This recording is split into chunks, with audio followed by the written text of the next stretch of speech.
মানুষকে সন্তুষ্ট করা এমন এক গর্ত খোঁড়ার মতো যার কাজের কোনো শেষ নেই। আপনার কাজ তাই আল্লাহকে খুশি করা। আপনি যদি এখনই মারা যান, তাহলে যেন আল্লাহর সামনে দাঁড়িয়ে পূর্ণ চেতনা নিয়ে বলতে পারেন, হে আল্লাহ, আমি কারো অধিকার কম দেইনি, আমি কারো প্রতি অবিচার করিনি। আমি জানি তারা সবাই হয়তো এমনটা মনে করে না, কিন্তু তুমি আর আমি জানি আমি কতটুকু করেছি বা করিনি। সুতরাং অন্যকে খুশি করা নিয়ে দুশ্চিন্তা করবেন না। কুরআন বাবা মায়ের অধিকার খুবই গুরুত্ব দিয়েছে। ইব্রাহিম আলাইহিস সালাম কি তার বাড়ি ছেড়ে চলে যাননি? হ্যাঁ, গিয়েছেন। তিনি সেখানে থেকে যেতে পারতেন, আর তাকে মারধর করা চালিয়ে যাওয়া হতো। অনেক সাহাবীদেরকেই খুব কঠিন অবস্থার সম্মুখীন হতে হয়েছিল, যেমন সাদ ইবনে আবি ওয়াক্কাস রাদিয়াল্লাহু তাআলা আনহু। তার মা বলেছিলেন, আমি না খেয়ে মরে যাব, কারণ তুমি মুসলিম হয়েছো। আমি ইসলামকে ঘৃণা করি, আমি তোমার মুসলিম হওয়া মেনে নিতে পারবো না। অথচ তার মা একাকী তাকে লালন পালন করেছিলেন। মাকে কিছু না খেতে দেখে তার নিজেরই খুব খারাপ লাগছিল, কিন্তু তিনি ইসলাম ত্যাগ করতে পারেননি। অনেক সময় মানসিক অত্যাচার শারীরিক নির্যাতনের চেয়েও অনেক বেশি কাঁদায়, আর সেই মানুষগুলো আমাদের বেশি কষ্ট দেয় যারা আমাদের বেশি আপন। শারীরিক নির্যাতনের ক্ষেত্রে চিহ্নগুলো আমরা দেখতে পারি, কিন্তু মানসিক অত্যাচার চিহ্নিত করা কঠিন। আমার আজকের আলোচনার বিষয় দুটি। এক, নিজের দিকে ভালোভাবে তাকিয়ে দেখুন আপনি নিজে দোষী কিনা, আপনি অবিচার করছেন কিনা। দুই, নাকি আপনার উপরই কোনো অবিচার করা হচ্ছে। আপনার উপর অনেক বিষয় নির্ভর করে। যদি আপনার প্রতি অন্যায় চলতে থাকে, তাহলে একসময় আপনি ভেঙে পড়বেন, নিজের দায়িত্বগুলো ঠিকমতো পালন করতে পারবেন না। সুতরাং অন্যকে খুশি করা নিয়ে দুশ্চিন্তা করবেন না। মানুষকে সন্তুষ্ট করা এমন এক গর্ত খোঁড়ার মতো যার কাজের কোনো শেষ নেই। আপনার কাজ তাই আল্লাহকে খুশি করা। আপনি যদি এখনই মারা যান, তাহলে যেন আল্লাহর সামনে দাঁড়িয়ে পূর্ণ চেতনা নিয়ে বলতে পারেন, হে আল্লাহ, আমি কারো অধিকার কম দেইনি, আমি কারো প্রতি অবিচার করিনি। আমি জানি তারা সবাই হয়তো এমনটা মনে করে না, কিন্তু তুমি আর আমি জানি আমি কতটুকু করেছি বা করিনি। এটাই ইহসান। ইহসান হলো আত্মসচেতনতা। আপনি যদি অন্য মানুষের স্ট্যান্ডার্ড অনুযায়ী চলতে যান, তাহলে আপনি যাই করেন না কেন আপনার 12টা বেজে যাবে। আমাদের মা বাবারা হয়তো এমন পরিবেশে বড় হয়েছেন যে আপনি হয়তো কোনো হাসপাতালে কার্ডিয়াক সার্জারির হেড, বা আপনি হয়তো আপনার ভাই বোনদের মধ্যে সবচেয়ে ভালো, কিন্তু তাও তারা বলবে, তোমার কাছ থেকে আমি আরো বেশি আশা করেছিলাম। বাকি সবাই আপনার তারিফ করে, কিন্তু তারা বলবে, তুমি এমন কেন, তুমি আমাকে হতাশ করলে। কোনো কিছুই যথেষ্ট হবে না, এটাও ঠিক আছে। তারা হয়তো ভাবে যে আপনি যথাযথ ভালো হতে পারেননি। আপনার স্ত্রীও এমনটা ভাবতে পারেন। তিনি হয়তো আপনাকে ছোট করে কথা বলেন, এমনভাবে কথা বলেন যেন আপনি কোনো আবর্জনা। সন্তানেরা হয়তো আপনাকে কষ্ট দেয়, আমি জানি না। কিন্তু একটা কথা মনে রাখবেন, আল্লাহর সাথে আপনাকে সৎ থাকতে হবে। আপনি যাতে বলতে পারেন, আমি আমার দায়িত্ব ঠিকমতো পূরণ করেছি, আমি কারোর সাথে অন্যায় করিনি। এটাই হলো ও আবুদুল্লাহ ওয়ালা তুশরিকু বিহি শাইআন ওয়া বিল ওয়ালিদাইনি ইহসানা। এটুক ঠিক করে চলাই একটা বড় কাজ। এরপর তারা যাই বলুক, সেই ভার আল্লাহর কাছে, সেটা আল্লাহ আপনার উপর চাপিয়ে দেননি। এরপর আসে নিকটাত্মীয়দের কথা, তাদের দিকেও খেয়াল রাখতে হবে। প্রতিবেশীর অধিকার, তাদের দিকে খেয়াল রাখতে হবে। প্রতিবেশীর অধিকার, নিকটাত্মীয়দের কথা, তাদের দিকেও খেয়াল রাখতে হবে। অনেক আলেমরা বলেন আপনার বন্ধুরাও এই আওতায় পড়ে। বিশেষ করে যেসব বন্ধু আপনার বাসার কাছে থাকে, তাদের কিছু প্রয়োজন কিনা সেদিকে খেয়াল রাখা। আপনি যত বেশি অন্য মানুষের দিকে খেয়াল রাখবেন, আল্লাহ তত বেশি আপনার যত্ন নেবেন। এদিক থেকে ভাবলে এটা আসলে নিজের দিকেই খেয়াল রাখা। আপনি যদি নিজ থেকে এগিয়ে অন্যের খবর নেন, তাদের সাহায্য করেন, আল্লাহ তাহলে আপনাকে অনেক সমস্যা মিটিয়ে দেবেন। এমনকি যাতায়াতের ক্ষেত্রেও। আপনি হয়তো ট্রেনে, প্লেনে বা বাসে কোথাও যাচ্ছেন, আর আপনার পাশে একজন বসে আছেন। হয়তো কোনো ডাক্তারের অফিস বা এয়ারপোর্টের লবিতে কারোর সাথে বসে আছেন। তাদের প্রতি ইহসান দেখান, সুন্দর ব্যবহার করুন। ইহসানের আয়াতটা আসলেই এত চমৎকার। আপনি যদি হাইওয়েতে যাতায়াত করেন, তাহলে আপনার পাশে চলা গাড়ির চালক আপনার প্রতিবেশীর মতো। তাই যদি তাকে কোনো ইঙ্গিত না দিয়ে হুট করে মোড় ঘুরিয়ে নেন, তাহলে সেটাও আয়াতটির অবমাননা হবে। আপনি তার প্রতি ইহসান করলেন না, তাকে বিচ্ছিন্ন করে দিলেন। যেমন কেউ গাড়ি পার্ক করতে যাচ্ছে আর আপনি মাঝখান দিয়ে, কারণ আপনার হয়তো জুমার নামাজ ধরতে হবে, কিন্তু এতে করে আপনি আপনার প্রতিবেশীর প্রতি ইহসান নষ্ট করলেন। ইহসান হলো তার প্রতি দয়া দেখানো, ভালো ব্যবহার করা। তো এই ভালো ব্যবহার দেখানোটা পরিবারের মধ্য থেকে শুরু হয়ে বাইরের দিকে বিস্তার করবে। এই আয়াতের ব্যাপারে এটা বলে আমি শেষ করতে চাই, প্রথমত আল্লাহর সাথে ন্যূনতম একটা সম্পর্ক ধরে রাখা, এরপর আসে আপনার মা বাবা, তারপর নিকট আত্মীয় আর প্রতিবেশীদের অধিকার। এটা আসলে কি বোঝায়? আপনার হৃদয়ের সাথে যেই সম্পর্কটা সবচেয়ে বেশি জড়িত সেটার গুরুত্ব সবার আগে, এরপর বাকি মানব সম্পর্কগুলো, যার মধ্যে প্রথমে আসে আপনার মা বাবা, তারপর নিকট আত্মীয়, স্ত্রী সন্তান, এরা সবাই এর অন্তর্ভুক্ত। এরপর এটা বাইরের দিকে আরো বিস্তৃত হবে। কিন্তু দুর্ভাগ্যজনকভাবে এর উল্টোটাও দেখা যায়।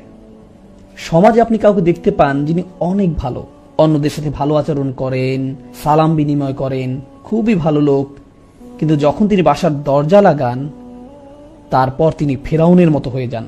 আপনি তাকে চিনতেই পারবেন না। ওনার কি হলো? তার কণ্ঠ বদলে যায়, মেজাজ নষ্ট হয়ে যায়, মনে হয় তিনি যেন অন্য কেউ। আল্লাহ আমাদের এই সম্পর্কের সিরিয়ালটা দিলেন, কারণ বাইরের সবার সাথে ভালো ব্যবহার করে কোনো লাভ নেই যদি আপনি মা বাবার সাথে ভালো ব্যবহার না করেন, কিংবা আপনার স্ত্রী বা সন্তানদের সাথে ভালো ব্যবহার না করেন। প্রথমে যদি এটাই না করতে পারেন, তাহলে বাইরে যা দেখান তার পুরোটাই আপনার মিথ্যা, এর কোনো মূল্য থাকবে না। এজন্য এই আয়াতটা নিয়ে বাস্তবতার প্রেক্ষিতে কথা বলতে চেয়েছিলাম। আমি বুঝি যে পুরুষরা অনেক চাপের মধ্যে থাকেন, কিন্তু যদি আপনার দায়িত্বগুলো ভালোভাবে পালন করে যেতে চান, তাহলে অবশ্যই আপনার নিজের প্রাথমিক অধিকারগুলো নিশ্চিত করতে হবে, কারণ এটা একজন মানুষের চাহিদাও বটে। যেমন যদি আপনার সন্তান আপনাকে সম্মান না করে, ন্যূনতম সম্মানটাও না দেখায়, আপনাকে সালামও না দেয়, এটা আপনার ভিতরে চিবিয়ে খাবে। আপনি কষ্ট পাবেন, আপনি বুঝতে পারবেন না এটা আপনার অন্যান্য কাজে, অন্যদের সাথে কিভাবে কথা বলছেন তাতেও প্রভাব ফেলছে, মানসিক এবং আধ্যাত্মিকভাবে প্রভাবিত করবে। তাই এই সম্পর্কগুলোর যত্ন নিন, অন্যের প্রতি দায়িত্ব পালনের দিকে খেয়াল রাখুন, তার পাশাপাশি নিজের অধিকারগুলো চাইতে শিখুন, কিন্তু সতর্ক থাকবেন যেন কোনো ক্ষেত্রে সীমা লঙ্ঘন না হয়ে যায়। আল্লাহ যেন আমাদেরকে ভারসাম্যপূর্ণ মানুষ বানিয়ে দেন। বারাকাল্লাহু লি ওয়া লাকুম। আসসালামু আলাইকুম ওয়া রাহমাতুল্লাহ। আমি আপনাদের সাথে কথা বলতে যাচ্ছি মুসলিম তরুণদের মাঝে একটা সংস্কৃতি নিয়ে, যারা কোনো ধর্মীয় পথের ভিতর দিয়ে যাচ্ছে, বিশেষ করে পশ্চিমা সমাজে। অনেক সময় মুসলিম তরুণরা যে জীবনযাপন করে তাকে বলা যেতে পারে, মনে করুন, পার্টিং, ঠিক আছে? এবং তারপর জীবনে কোনো এক সময় তারা বিশেষ উপলব্ধির মুখোমুখি হয় এবং দিনের পথে চলতে শুরু করে। এমন প্রচুর ভাই বোন আছে যারা জীবনে কোনো এক সময় পরিবর্তিত হয় এবং তারপর ধীরে ধীরে তারা আরো ধার্মিক হয়ে ওঠে। কিন্তু তারপর যা হয় তা হচ্ছে, যখন সময়ের সাথে সাথে তারা আরো ধার্মিক হয়ে ওঠে, তারা অনেক বেশি কড়া হয়ে যায়, খুব উৎসাহী হয়ে পড়ে, আবেগপ্রবণ হয়ে পড়ে এবং নিজেদের জন্য নিজেরাই কোনো শিক্ষক খুঁজে নেয়। সেই শিক্ষক হচ্ছে কখনো কোনো মানুষ, কখনো কোনো সিরিজ লেকচার, কখনো কোনো ওয়েবসাইট, কখনো কোনো ব্লগ, কখনো অপরিচিত কোনো নাম। কিন্তু সেটা যাই হোক না কেন, তারা নিজেদের জন্য একটা জ্ঞানের উৎস খুঁজে নেয়, যেটাকে তারা সঠিক বলে মনে করে। এর প্রতি তারা খুবই অনুরক্ত হয়ে পড়ে এবং আস্তে আস্তে যা ঘটতে শুরু করে তা হচ্ছে তারা খুব কঠোর, খুব অনমনীয় হয়ে ওঠে। তারা লক্ষ্য করতে শুরু করে যে তাদের চারপাশে মানুষরা ঠিক তাদের মতো না। তারা যাকে শিক্ষক মানে, তার চারপাশে মানুষরা তাকে শিক্ষক মানে না। তারা যেভাবে দিনকে বোঝে, অন্যরা সেভাবে বোঝে না। তাই প্রথমে যা হয় তা হচ্ছে তারা তাদের চারপাশের, বিশেষ করে তাদের পরিবারের মানুষদের ব্যাপারে হতাশ হতে শুরু করে। মুসলিম তরুণটি ভালো দিকে পরিবর্তন হতে শুরু করলে সবার আগে যাদের প্রতি হতাশ হয় তাহলে তার পরিবার। কেন তোমরা বোঝো না? এটাই দিন পালনের সঠিক পথ। এবং এমন আরো অনেক অনেক সংঘর্ষের সৃষ্টি হয়। আপনি যদি মুসলিম হন এবং আপনার পরিবার যদি অমুসলিম হয় তাহলে তা আরো বেড়ে যায়। কিন্তু মুসলিম পরিবারের মাঝে থেকেও যদি আপনি দিনকে নতুন করে আবিষ্কার করেন, তাহলেও এমন সমস্যার সম্মুখীন হতে হয়। এরকম সমস্যা শুধু যে পরিবারের মাঝে সীমাবদ্ধ থাকে তা নয়, বরং বন্ধু মহলেও বিস্তার ঘটে। অনেক সময় এমন হয় যে আপনার দীর্ঘদিনের বন্ধু, কিন্তু সে কোনো ধর্মীয় পথের ভিতর দিয়ে যাচ্ছে না, বা হয়তো সে যাচ্ছে কিন্তু পথটা ঠিক আপনার মতো না, আপনার দিনের বুঝ হয়তো তার মতো না, অথবা কিছু বিষয় হয়তো তারা আপনার মতো এতটা কঠোর না, এবং এটা আপনার পক্ষে মেনে নেওয়া খুব কষ্টকর হয়ে যাচ্ছে। আপনি তখন তাদের প্রশ্ন মানে জর্জরিত করে তোলেন। যখন আপনি এমন মানুষদের সংস্পর্শে আসেন যারা দিনকে আপনার মতো করে দেখে না, তখন এটাকে কেন্দ্র করে আপনি তাদের বুঝিয়ে দেন যে তারা ভুল আর আপনি ঠিক। এভাবেই তাদের দিন পালন করা উচিত এবং এছাড়া কোনো পথ নেই, ইত্যাদি ইত্যাদি। এমন এক ধরনের আচরণ গড়ে ওঠে বিশেষ করে তরুণদের মাঝে। এমন আচরণের পেছনে অনেক কারণ রয়েছে। তরুণ বা তরুণীটি নিজে মনে করে যে সে যা করছে তা হচ্ছে আমর বিল মারুফ ওয়ান নাহই আনিল মুনকার। তারা মনে করে যে তারা ভালো কাজে আদেশ দিচ্ছে এবং মন্দ কাজে নিষেধ করছে। তারা তো তাদের ভাই বোনদেরকে হাদিস বা কোরআনের আয়াতই বলছে, ভালো কাজই তো করছে, এটাই তো তাদের করা উচিত, এমন কথাই তাদের মাথায় থাকে। তারা যা বুঝতে পারে না তা হচ্ছে এখানে আরো একটা ব্যাপার ঘটছে, অন্য আরো কিছু ঘটছে। দিনের পথে আসার আগে আপনি হয়তো বন্ধু মহলের মনোযোগের কেন্দ্রবিন্দু ছিলেন, আপনি গুন্ডা মাস্তান যাই ছিলেন না কেন সকলের মধ্যমণি হয়ে থাকতেন। যখন আপনি ধর্মের পথে আসলেন তখন আপনাকে ঘিরে আর সেটা রইল না, কিন্তু আপনার তখন এমন কিছু একটা চাই। অন্যদের উপর নিজের আধিপত্য দেখানোর জন্য আপনার ভেতরে এক ধরনের জেদ কাজ করে। আপনার মনে হয় যে আমি মানুষকে দেখাতে চাই কোনো না কোনো ভাবে আমি তোমাদের চেয়ে সেরা।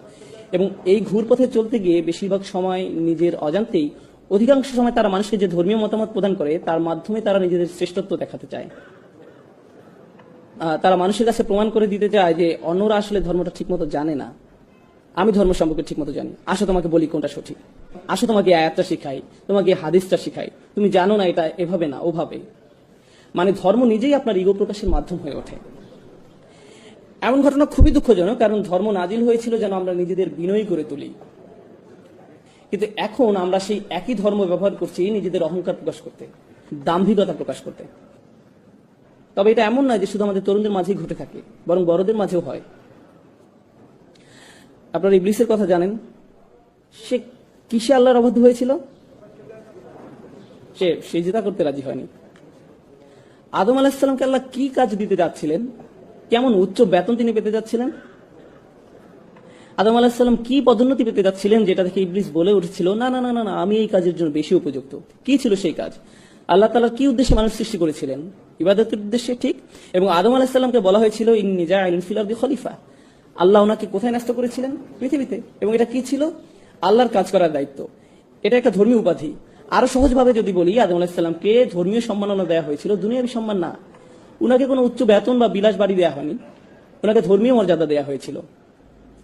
তাই আপনি যদি এই বিষয়টা নিয়ে ভাবেন তাহলে কিছুটা অবাক হবেন। ইবলিস এক ধর্মীয় মর্যাদার কারণে আদম আলাইহিস সালামকে হিংসা করেছিল, তার ইগো প্রকাশ পেয়ে গিয়েছিল, কারণ সে মনে করেছিল আল্লাহর দ্বীনের কাজ করার জন্য আদমের চেয়ে সে বেশি যোগ্য, দ্বীনের কাজ করার জন্য আমি বেশি যোগ্য। এবং এই অহংকার প্রকাশ পেয়ে যায় যখন কেউ দাবি করে যে মসজিদের সভাপতি হওয়ার জন্য আমি বেশি উপযুক্ত, সভাপতি পদের জন্য আমি বেশি উপযুক্ত। তাকে কেন বেছে নেওয়া হলো? কেন তাকে এই কাজ দেওয়া হলো? কেন আমাকে নেওয়া হলো না? এটা একটা ধর্মীয় কাজ। সভাপতি হলে আপনাকে টাকা দেওয়া হবে না, মসজিদ পরিচালনার জন্য তো আপনাকে নতুন গাড়ি দেওয়া হবে না, কিন্তু তারপরও আমেরিকা জুড়ে আমরা দেখতে পাই কিসের জন্য মানুষ জান দিয়ে লড়ে যাচ্ছে? ধর্মীয় খেতাবের জন্য। মসজিদ পরিচালনা কে থাকবে? কার কথা শোনা হবে? কিন্তু কেন? এই রোগের সূচনা কোথায় হয়েছিল? সেই কাহিনী যথেষ্ট পুরানো। এই রোগের ভাইরাস ইবলিসের থেকে শুরু হয়েছিল। সে ওই ধর্মীয় কর্তৃত্ব চেয়েছিল। মূল বিষয় হচ্ছে এটা এক প্রকার অসুখ, এবং এটা যদি কারো মাঝে থাকে তাহলে তার সেটা অতি সত্বর চিহ্নিত হওয়া উচিত। যখন আপনার মনে হয় ভাগ্যিস আমি ছিলাম, না থাকলে এই মানুষদের একদম বিপদে চলে যেতে হতো, এদের সঠিক পথ দেখানোর জন্য অন্তত আমি আছি, যদি এটা আপনার মনোভাব হয়, আপনি ভয়ঙ্কর সমস্যা আক্রান্ত। সত্যি আপনি ভীষণ সমস্যায় আছেন, কারণ আপনি ভাবছেন এই দিন কার উপর নির্ভর করে? আপনার উপর। দিনের আমাদেরকে প্রয়োজন নেই। আল্লাহর দিনকে আমাদের প্রয়োজন, কিন্তু আল্লাহর দিনের আমাদেরকে প্রয়োজন নেই। আল্লাহু গানিয়ুন হামিদ। আল্লাহ সুবহানাহু ওয়া তাআলা সমস্ত প্রয়োজন থেকে মুক্ত, তার আমাদেরকে প্রয়োজন নেই। আমাদের নিজেদের আরো বিনয় হওয়া দরকার। আমি এতক্ষণ ধর্মীয় দৃষ্টিকোণ থেকে ইগোর কথা বলছিলাম, কিন্তু পরিবারের মাঝেও দেখা যায় যে আমরা বলছি আমি মারা গেলে এই পরিবার দেখাশোনা কে করবে, কে বিল পরিশোধ করবে, আমি না করলে কে এসব করবে, এমন ভাবনা আপনার মনে আসে, ঠিক। কিন্তু আপনারা জানেন আমাদের মৃত্যু কবে হবে সেটা নির্ধারণ করা আছে। কিন্তু আপনি যতই ভাবুন না কেন যে আমার এত টাকা জমাতে হবে বা অত টাকা জমাতে হবে, আমাকে প্রমোশন পেতে হবে বা ইত্যাদি, আপনি চিন্তা করেন আপনাকে কি কি করতে হবে, কিন্তু যদি আল্লাহ তাআলা ঠিক করেন যে আপনি আজ রাতে মারা যাবেন, তাহলে যা নির্ধারিত তাই হবে। এবং আমি চলে যাওয়ার পর আমার সন্তান, আমার স্ত্রী, আমার স্বামী, যেই হোক না কেন, আল্লাহ তাআলা ইতিমধ্যেই তাদের দেখাশোনা করছেন। এটা কখনোই ভাবা উচিত না যে আমি তাদের দেখাশোনা করছিলাম, আল্লাহ তাআলা তাদের খেয়াল রাখছিলেন। আমি নিজেকে ভোলাচ্ছিলাম এই ভেবে যে সবকিছু আমার উপর নির্ভর করে, কোনো কিছু আমার উপর নির্ভর করে না, কারো ভালো করার ক্ষমতা আমার নেই, সকল ক্ষমতা আল্লাহর। যেহেতু ইগোই মূল সমস্যা, ইগো কোত্থেকে আসে? আপনার মধ্যে ইগো তখনই জন্মায় যখন আপনি সত্যিকার অর্থে আল্লাহর মহত্বকে মূল্যায়ন করতে ব্যর্থ হন, যখন আপনি আল্লাহকে সমাদর করতে জানেন না, তখন আপনি আল্লাহকে প্রশংসা করার স্থানে নিজের ব্যাপারে উচ্চ ধারণা পোষণ করেন। এখান থেকেই অহংকারের শুরু। সমস্যাটার গোড়া এখানেই। সুতরাং ইনশাআল্লাহ প্রথমে যে বিষয়টা আমি বলতে চাই তা হলো, সেসব মানুষ যারা ধর্মের লেবাস পরে থাকে, তারা দেখতে ধার্মিক, তাদের কথাবার্তা ধার্মিক, তাদের জ্ঞান আছে, আল্লাহ তাআলা যেন আমাদেরকে এইসব হতে রক্ষা করেন। এটা খুবই ভয়াবহ সমস্যা। এদেরকে যে মানুষটা দাঁড়িয়ে তার চেয়ে বেশি প্র্যাকটিসিং মনে হয়।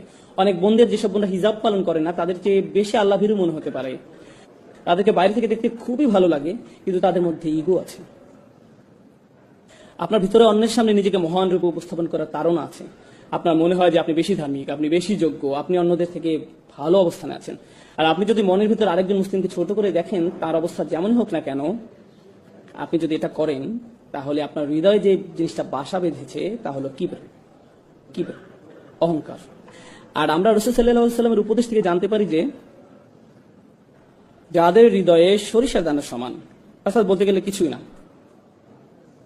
এমন অনুপরিমাণ অহংকার থাকে, তাদের জন্য জান্নাতের দরজা খোলা নেই। অনুপরিমাণ অহংকার থাকে, জান্নাতের দরজা তার জন্য খোলা নয়। তাই আমি যেটা বলতে চাচ্ছি তা হলো, ধরুন একজন মুসলিম খারাপ কাজ করে, হয়তো সে মদ পান করে বা অন্য যে কোনো ধরনের খারাপ কাজ করে, তার খারাপ কাজগুলো বাহ্যিক, চোখে দেখা যায়, কিন্তু আপনার খারাপ কাজটা কোথায় ঘটছে? অন্তরের মধ্যে। বাইরে থেকে আপনাকে দেখতে ভালোই লাগে, মনে হয় যে আপনি ঠিকঠাকই আছেন। নিঃসন্দেহে সেই লোকটা খারাপ কাজগুলোর কারণে শাস্তিযোগ্য, কিন্তু আপনার অহংকারটাও কি শাস্তিযোগ্য নয়? আর যদিও কেউ তার কাজগুলোকে উপেক্ষা করছে না, কিন্তু যদি তুলনা করা হয়, তাহলে আপনার আর তার মধ্যে কার সমস্যা দূর করা বেশি কঠিন? এদিকটা ভেবে দেখুন তো। অহংকার দূর করাটা বেশি কঠিন। কেন? কারণ আপনি একে দেখতেও পান না। সেই মানুষের মদ পান তো সবাই দেখতে পায়, এ নিয়ে তার সাথে কথা বলা যাবে, কিন্তু আপনার অন্তরের এই ব্যাপারটা সমাধান করা অনেক বেশি কষ্টের। কারণ এটার অবস্থান হৃদয়ের গভীরে, যার একমাত্র ব্যক্তি আপনি অনুধাবন করতে পারেন। অন্য কেউ আপনাকে এটা বলতে পারবে না। যদি এটা থাকে তাহলে আপনার ভেতরে আছে। আর আমি যখন আপনাদের এই ব্যাপারগুলো বলছি, এই সময় আপনার মনে হতে পারে এই মুহূর্তে আমার অহংকারে একজনের কথা মনে পড়ছে, যার এই কথাগুলো শোনা উচিত। অন্য কারো ব্যাপারে চিন্তা করবেন না, তাহলে স্বয়ং আপনার মধ্যেই অহংকারের চিহ্ন আছে। কার কথা আপনার মনে আসা উচিত? আপনার নিজের কথা। ধর্মের নসিহতগুলো সর্বপ্রথম নিজের জন্য প্রযোজ্য, অন্যের জন্য নয়। সর্বপ্রথম কার জন্য প্রযোজ্য? নিজের জন্য। আমরা এতই অন্ধ হয়ে গেছি যে আমরা ভাবি কোরআনের এই আয়াতগুলো, রাসূল সাল্লাল্লাহু আলাইহি ওয়াসাল্লামের এই হাদিস বা উপদেশগুলো সব অন্যদের জন্য, নিজের জন্য না। কোনো কিছু শোনার সাথে সাথে অন্যকে বলার জন্য আপনি পেরেশান হয়ে যান। সেগুলো প্রথমে কার মানার কথা ছিল? কার সেগুলো প্রথমে অনুসরণ করার দরকার ছিল? আপনার নিজের। এই ব্যাপারটা আমাদের অবশ্যই মনে রাখতে হবে। আল্লাহর দ্বীনের ক্ষেত্রে আমরা অনেক বেশি স্বার্থপর, আমরা আত্মকেন্দ্রিক, আমরা ধান্দাবাজ হয়ে পড়ি। এই ব্যাপারটা আমাদের অবশ্যই মনে রাখতে হবে। যখন একজন স্বামী স্ত্রীর দায়িত্ব কর্তব্য সম্পর্কে কোনো হাদিস শোনে, তখন সে কি করে? সে তার স্ত্রীকে যেয়ে বলে, এই জানো আজ কি শুনেছি, মনে রেখো। এমনকি পিতামাতাও তাদের সন্তানদের সাথে কোন একটা শোনায়, অবিল ওয়ালিদাইনি ইহসানা, তোমার পিতামাতার সাথে সৎ ব্যবহার করো। এটাকে আত্মসেবা হয়ে যায় না? আমরা কি এখানে নিজের সেবা করতে এসেছি নাকি আল্লাহর দ্বীন পালন করতে এসেছি? এটা পুরো দৃষ্টিভঙ্গি বদলে দেয়। এটা সম্পূর্ণ ভিন্ন দৃষ্টিভঙ্গি। তো এটি প্রথম সমস্যা যা আমি আপনাদের সামনে তুলে ধরতে চেয়েছিলাম। ইগো, যা কেবল আপনি উপলব্ধি করতে পারেন, আর কেউ আপনার জন্য তা করতে পারবে না। যদি আপনার অন্তরের মধ্যে ইগো থাকে, তাহলে বাইরে থেকে যতই ভালো দেখাক না কেন, তার কি মূল্য থাকবে? কারণ আপনার হৃদয়টাই সুস্থ নেই। আর আল্লাহ বলেন, ইল্লামান আতাল্লাহু বিকলবিন সালিম, কিন্তু একমাত্র তারা ব্যতীত যারা সুস্থ অন্তর নিয়ে আল্লাহর কাছে আসবে। তাই আমাদের ভিতরের এই ইগোটাকে ঠিক করতে হবে। দ্বিতীয় পয়েন্টে যাওয়ার আগে আমি আপনাদের কিছু টিপস বলি কিভাবে বুঝবেন যে আপনার মধ্যে ইগো আছে। যদি কেউ আপনাকে কোনো বিষয় শুধরে দেয় আর আপনি খুবই অপমানিত বোধ করেন, আপনার যদি মনে হয় তুমি কিভাবে আমাকে এটা বলতে পারো, নিজেকে কি মনে করো, তার কি এমন যোগ্যতা আছে যে আমার ভুল ধরিয়ে দেয়? এটা যদি আপনার প্রথম প্রতিক্রিয়া হয়, তবে আপনার মধ্যে ইগো সমস্যা আছে।